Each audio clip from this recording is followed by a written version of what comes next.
අපි දැන් බර්මින්ගම් වලට ඇවිල්ලා කොහෙද මේ යන්නේ? අපි යන ශ්‍රී ලංකන් බඩු කඩේකට.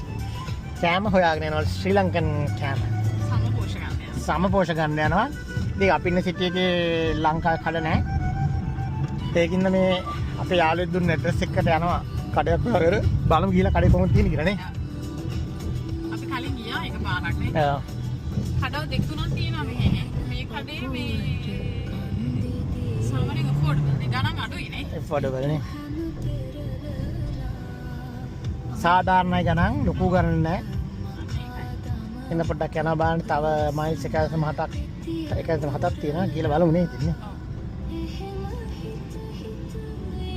මේ බර්මින්ගම් යුනිවර්සිටි එක මෙතන.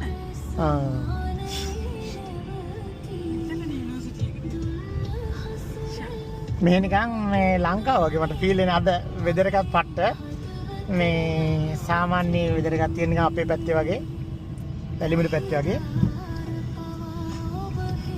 ගස් කොළන් ග්‍රීන් ඒ ලංකාව වගේ ෆීල් එකක් තියෙන්නේ.